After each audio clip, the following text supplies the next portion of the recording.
All right.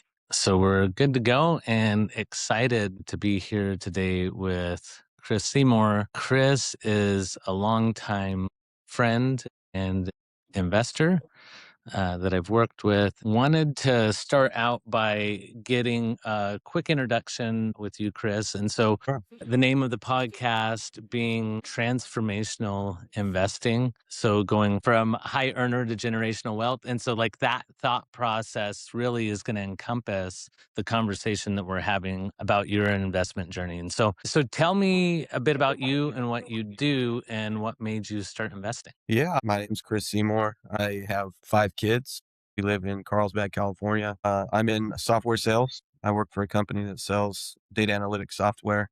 I've been doing that for about 10 years since I got out of the Marine Corps. And actually, getting into investing has a lot to do with that journey. So I was an intelligence officer in the Marine Corps. I grew up in kind of like a middle class family. My dad was a police officer, and that's we weren't poor, but there were 7 kids in my family, and so we had to do a lot of things like cut coupons and budget and make sure that we were all going to be able to eat and wear clothes and that sort of thing. And we did, and we did fine. We weren't poor, like I said, but I didn't get an education about money growing up, and that's not anybody's fault. It's just, how life went for my parents. They had that old school mentality, like kind of depression era mentality about money. They didn't think about investing or talk about investing.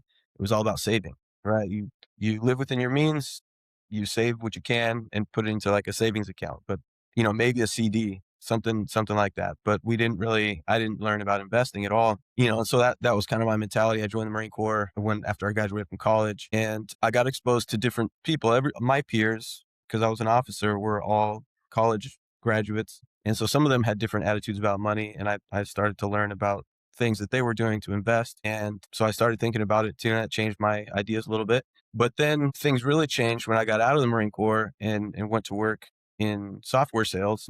In technology sales, the people that are very successful make a lot of money. And so when you're around those people, they have different ideas about money and what to do with those big commission checks. And so I started getting exposed to different types of different ideas about how to invest money. And it was all basic stuff, right? Like 401k, money market accounts, a stock, buying stocks and things like that.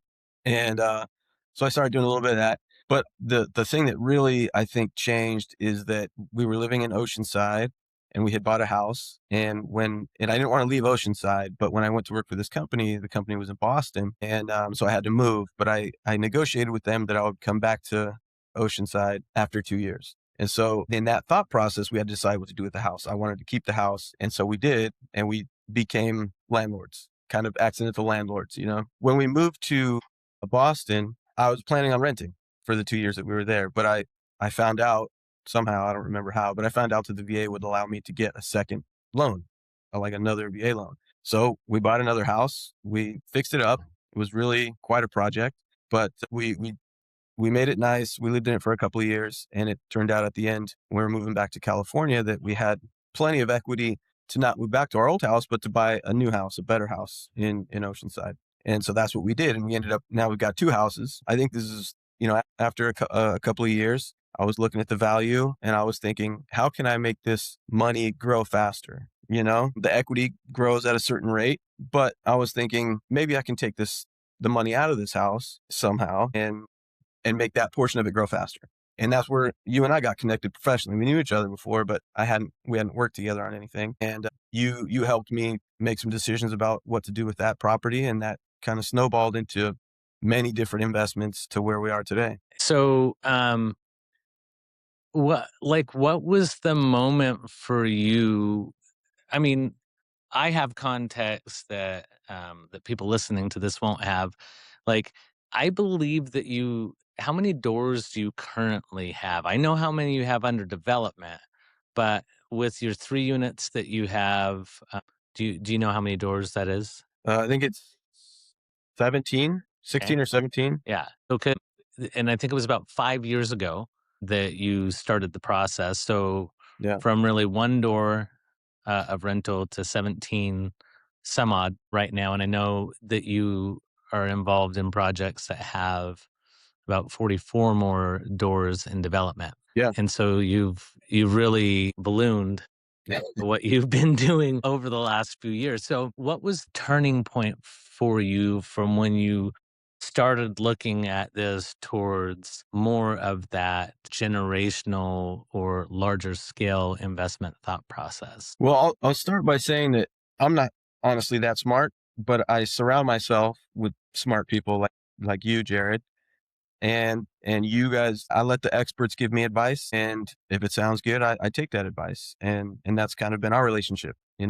Every time there's a turning point where it seems like we've got a lot of equity, or I've got a big commission check. What should we do here?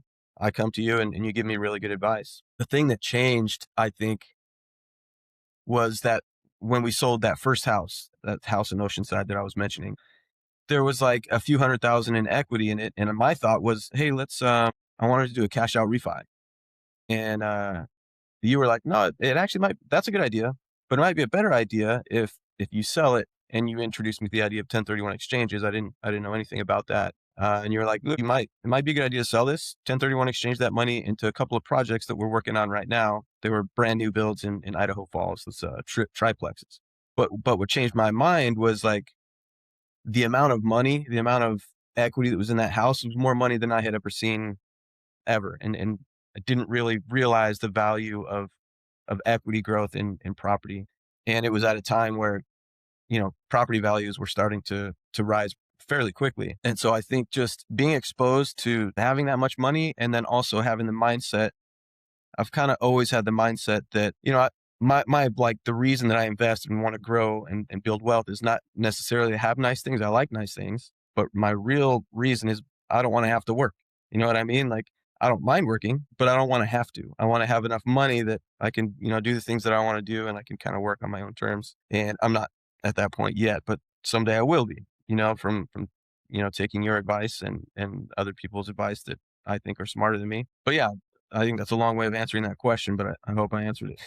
No, no, that's great. And so I guess one of the things that comes up for me with that is like you talked about like the thought process of like not having considered the equity creation specifically. Um, and so I guess when I look at that and framing it from the perspective of like the growth mindset that you were given as a child, right? Like, Yeah. or lack thereof, like we just saved money. What were the biggest fears or challenges that or wrong assumptions that you had to kind of push through to get into the space where you felt like, hey, this is the path for me? Yeah.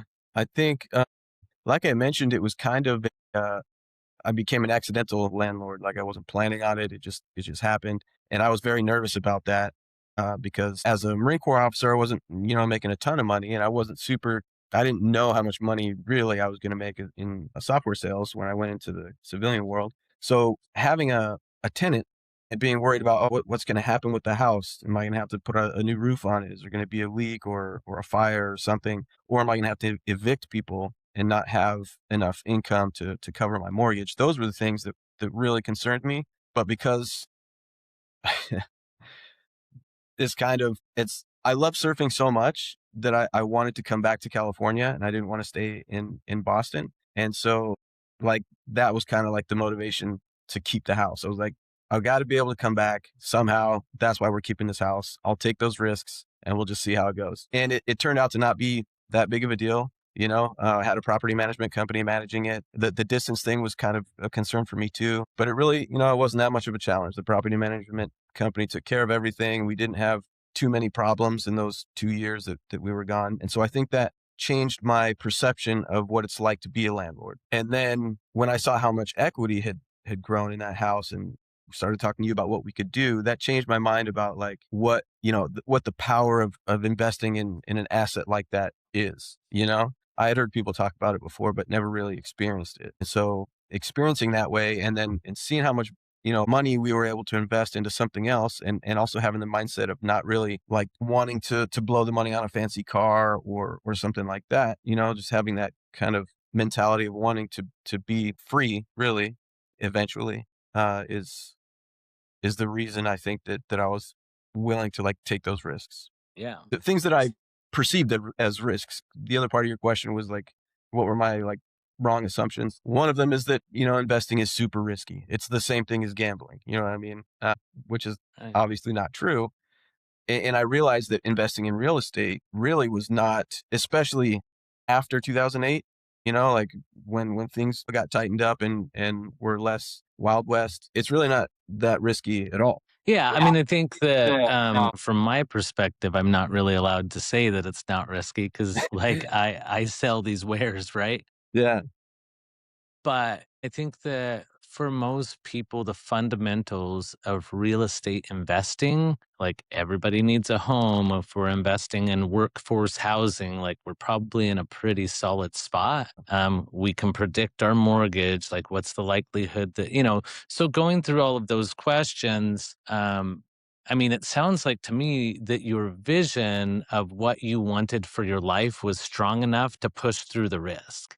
Right? Yeah. It's like, my life is gonna be this way, and so what are the steps that I need to take to make it that way or make sure that it gets to be that way? I feel what I have seen a lot for myself and for other investors that I work with, that a major defining feature for them is that their why or their vision of what they want their life to be is so strong that they're going to take the necessary steps that they can define to move towards that. And so I think that aspiration is one of the most powerful motivators. And we also know that fear is a very powerful motivator as well. When we look at these stories that we're telling ourselves and we're like, okay, well, you said another thing that really like resonated with me. I very often get in rooms with people that I feel like are much smarter than me. And Yeah. there's lots of different types of intelligence, but one of the major pieces of intelligence that I've keyed in on is knowing that there's always somebody that knows the answer to the problem that I'm trying to solve. And Mr. Beast said this, and I latch on to like little sound bites, but he said that consultancy is a cheat code. And Mhm. so he launched his chocolate brand a couple years ago and was trying to figure out how to do like an ethical sourced chocolate. Like, Okay. that was really important to him without child labor. And Yeah. so when he decided to do that, he literally went out and found the largest company that produced ethical chocolate. And then he flew out to them and just spent the day with them, paid them to pick their brain because he had a goal that he was trying to accomplish. And he's built a very large chocolate brand off of that. But he has this goal, and his goal is to figure out how to get the chocolate industry in general cleaned up. Yeah. Why do we have to have child labor in 2025? It's Yeah. unnecessary. And so when you talk to large chocolate manufacturers, they're like, yeah, it's just the way it is. And it's like, no, screw that. You guys can fix this, right? Yeah. So his vision is big. So he goes to somebody else, pays them for consultancy, and just says, what steps do I have to skip? And so, what I have heard you say a couple times is that you talk to people that are smarter than you. Well, are they smarter than you, or they are smarter than you at the problem you're trying to solve? Yeah. Because I will say this, what I do know about Chris is that he is very successful in his field.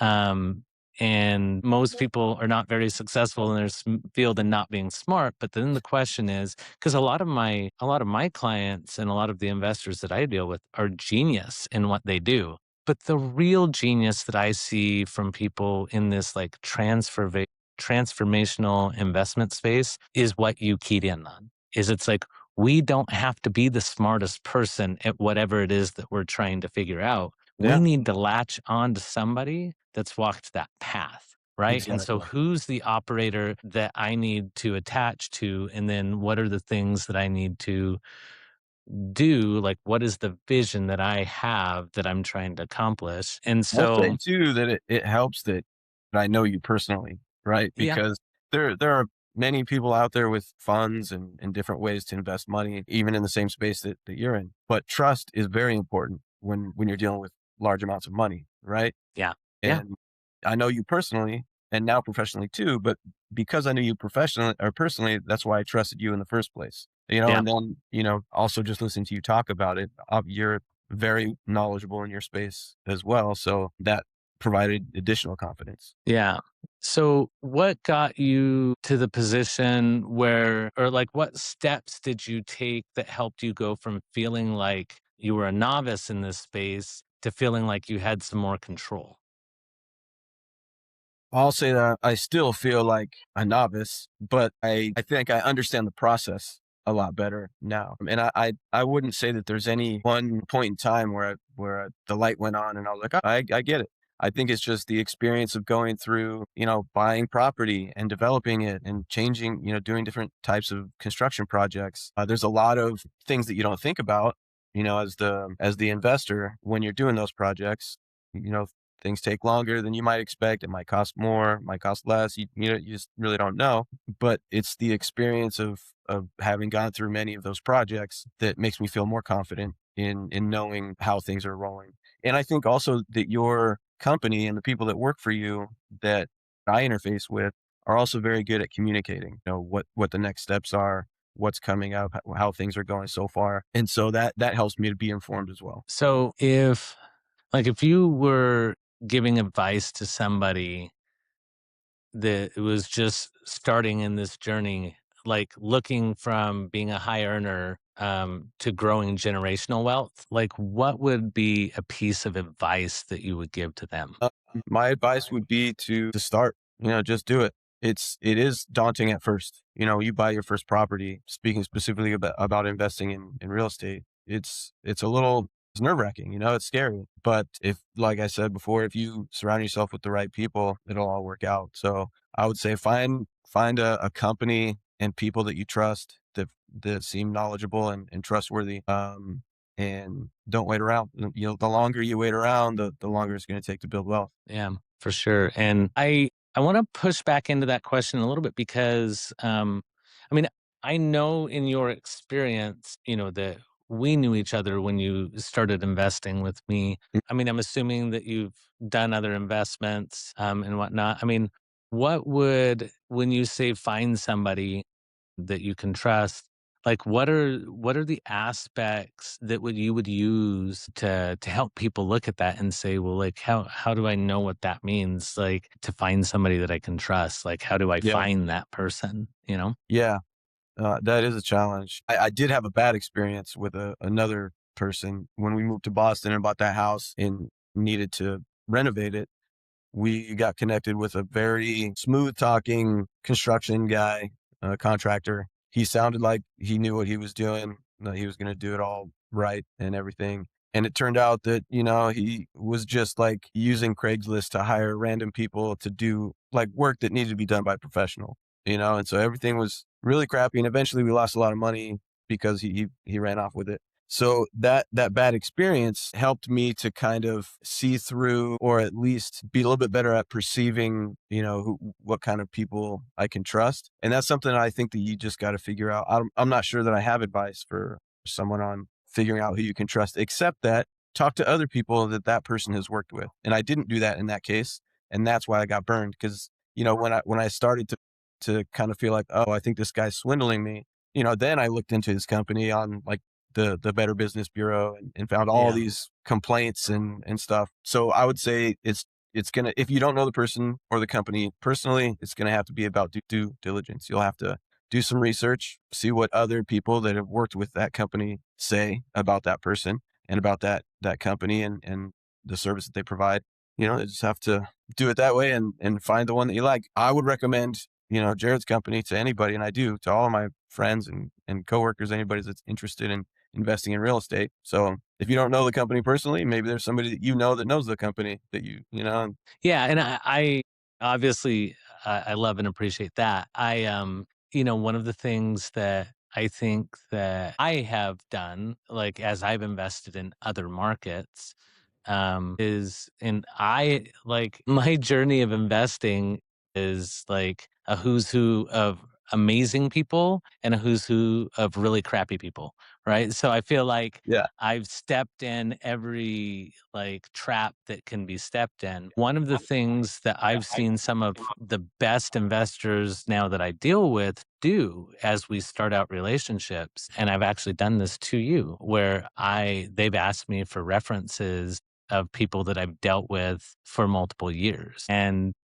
I've given your number out before. And I think that if you can talk to 2 or 3 people that somebody else has done business with over a long period of time, I think that that is a really great indicator on a trust, spectrum, like, where it's like, okay, I'm pretty high on that trust spectrum if they've got these multiple people that they've dealt with that have 0 financial incentive, to talk with them. And trust, there's some studies on trust. It's the amount of times that you connect with somebody over a long period of time is much more significant than having a whole bunch of contacts with somebody over a short period of time. Mm, And so those long-standing relationships are the strongest signals that you can find if somebody is who they say that they are. And so I think that it's a great thought in how we can figure out how to build trust with people or if they are trustworthy.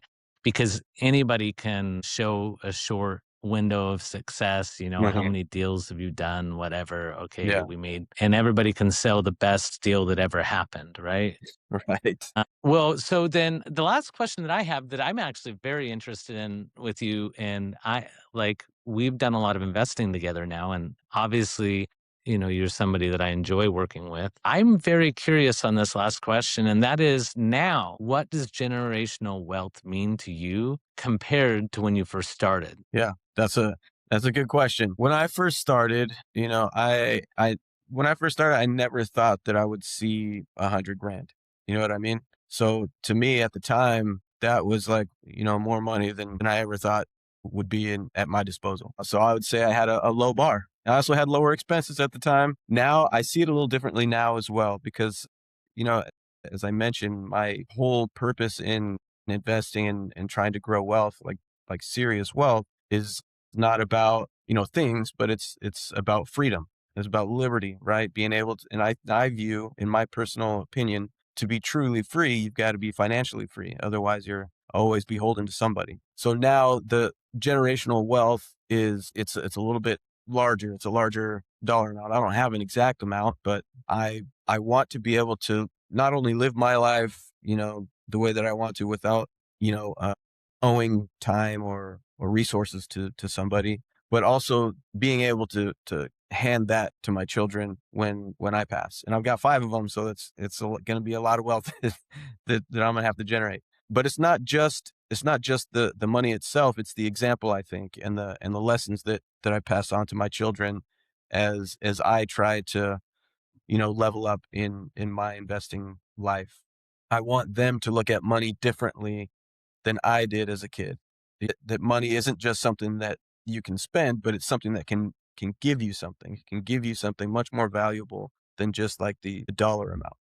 So it's kind of a difficult question to answer, I think, but I think in short, it's a lot higher number now, and not just because I'm greedy and I want more money, but because I see that it's possible. When I was younger and didn't really have any investments. I didn't even know that it was possible for me in my lifetime to have as much net worth as I have now, and now that I have that net worth, I see that the possibility of increasing that is not as hard as I thought it would be, or would take as long as I thought it might. So the possibilities, I think, in my mind have become much greater. I love it. I think that one of the keys that I have seen with the investors that I work with that grow from investment as a sidebar or a side thought to this real like multi generational wealth thought process Mhm. is learning that they can plug into a system. And like once you get into a system of creation, now you're not like a lot of the low level investors that I see, they do a thing and then they save up more money and then they do the thing again Mhm. versus getting into this thought process of my money becomes this employee that goes out and seeks more opportunity, or that Yep. thought process of how do I plug this into systematic creation. Yeah. And systematic creation doesn't have to mean that they are the direct operator on the thing. It does mean, though, that they're looking at opportunities continuously use those resources for creation. And then when they get to that point, that's when everything changes.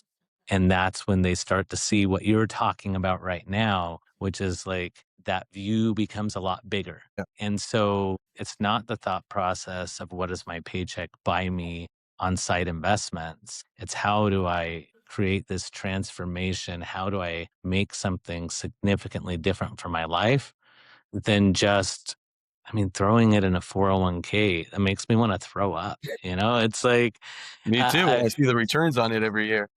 yeah, well, and I mean, it's like what, like 11%, like that. Maybe if you're lucky. Yeah, and that thought process is not transformative at all.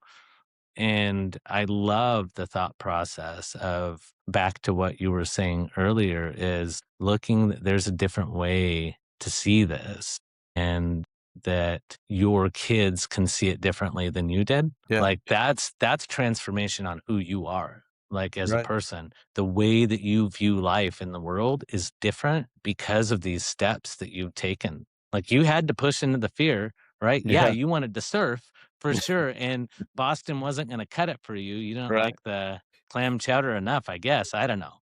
Clam chowder's But good, but that winter is brutal. that's what they say. 70-degree Thanksgiving is pretty amazing. Yeah. We believe that strongly here, but using that to push through the fear and starting to take the first steps, I think really that what this thought process of transformational investing is the ability to bring that into the future for our children and show them systems of creation and like this abundance kind of a mindset.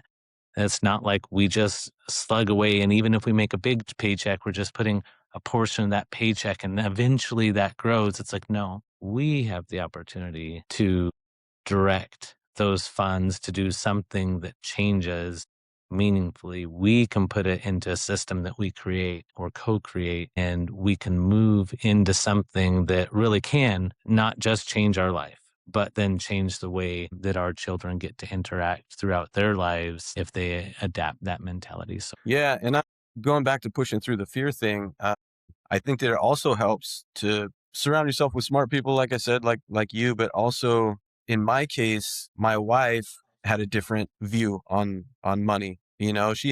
She came to our marriage with a much more abundance mindset. And so the one of the major things that helped me push through the fear, in addition to, what I wanted for my life, was my wife's support. She has always been on board with any sort of investing ideas that I've had, even like I said, when it went wrong in Boston, and I was like, we're gonna lose everything. She's like, no, we'll figure it out. Just keep pushing. And when we came back to California and started investing with you, I brought up the idea of investing in real estate, and she was on board 100% and even more enthusiastic than I was at first.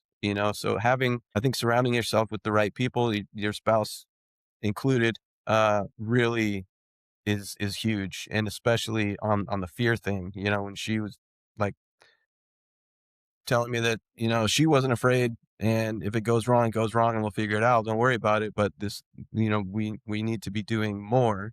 But she gave me the confidence to take bigger swings, and still does. So, I do just wanna say that that's an important aspect. yeah, absolutely. Well, I super appreciate you coming on and doing this with me. I think that your story is impactful to people that are in similar situations. Like high W-2 is a great thing. And I feel like oftentimes that gets sold as the American dream, Yeah, you know? But yeah, really, I think what you've talked about here, that transformation is actually the American dream. Like yeah, we're creators, right? Like as a society, we've embodied that like anything is possible. And I think that that's what your story really proves is that you can leverage what you have into something that's far greater than you could have imagined absolutely. just by taking action. And And I think that that's an amazing part of your story is you looked at what you wanted and said, "Hey, we're gonna figure it out and we're gonna make it happen." So Yeah. Call Jared. He'll help me out. yeah, yeah. Well, hey, I mean, that's fine, but really, the story is so important towards how people really can look to change the way that they view the resources that they have and towards, in such a short period of time, leveraging into a lot of wealth creation and now a vision towards being able to a ton more over the next 40, 50, 60 years of your life. I mean, I'm excited that's about it. it's pretty awesome. Well, hey, thanks so much for coming on with us and Anytime. yeah, Thanks for we'll having me, go from Jared. there. See you, brother. All right.